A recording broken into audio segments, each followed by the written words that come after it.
control the center, and you can control the game.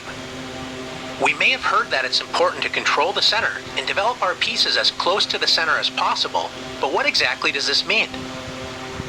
The center squares are e4, d4, d5, and e5. A popular, as well as strong opening move for white is to play e4. White moves a pawn directly in the center, controlling the d5 and f5 squares in black's territory, and it also opens up lines for white's light-squared bishop and queen to quickly enter the game.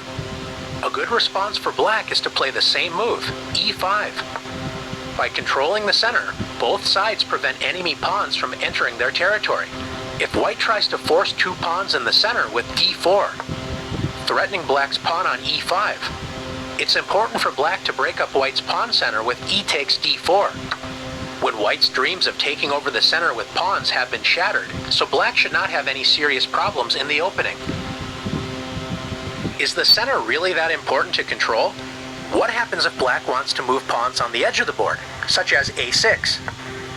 Pawn moves are important when they can control key squares, especially in the center, and when they open up lines for pieces to enter the game. This move does not control an important central square, and it only allows the rook to move to a7, not exactly improving black's position. Since black does not want to control the important center, don't be shy. Let's take the center for ourselves with d4. White's pawn duo control key squares in black's camp, c5, d5, e5, and f5, making it difficult for black to activate pieces on these squares. If black continues to make meaningless pawn moves such as h6, black has no central control, and besides the pawns, only 4 pieces can move. The knights, which were already able to move at the start of the game, and each rook only has 1 square. Not a good start to the game for black. White's pieces, on the other hand, enjoy great freedom. White's queen and 2 bishops enjoy open lines, and white's knights are ready to jump into the game with a move like knight f3. What happens if black wakes up from a deep sleep and decides to start developing pieces toward the center with knight to c6? Pieces need pawns in the center so they are not constantly attacked. Since black does not have a pawn on d5, white can simply march forward with d5, grabbing space and attacking black's knight, forcing it to waste time by moving again. Black should admit the mistake and retreat the knight, but instead decides to move the knight to the edge of the board with knight a5. Most pieces do not like being on the edge of the board, and the knight is especially weak as it only controls 4 squares. Compare this to white's knight on f3. It controls 8 total squares, twice as many squares as black's knight on a5 controls. More importantly, black's knight doesn't have any safe squares, so white can attack this poorly placed piece with b4.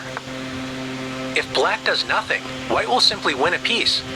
So after knight c4, black's knight has already moved 3 times, and white can now develop a piece and win the knight with bishop takes c4. Black is in serious trouble, but should at least try to prevent white's central pawns from advancing with d6. Instead, black plays knight f6. Knights love to be close to the center of the board, but you have to prevent enemy pawns from attacking them. Since black has not controlled the center with pawns, how can white gain space and attack black's knight? That's right, once again by advancing a center pawn with e5. Black should once again retreat the knight, admitting another mistake, but decides to lunge forward with knight g4. Notice most of black's escape squares are controlled by pawns. Even black's pawn on h6 prevents a potential knight retreat. How can white win more material? If you found h3, nice work. If black takes the e5 pawn, white simply captures it with the knight on f3.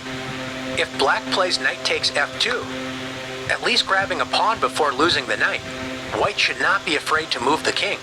Let's win material with king takes f2. By controlling the center with pawns and actively developing pieces toward the center, white took advantage of black's careless play and is simply up 2 pieces with an excellent position. Now it's time to practice taking over the center in the challenges.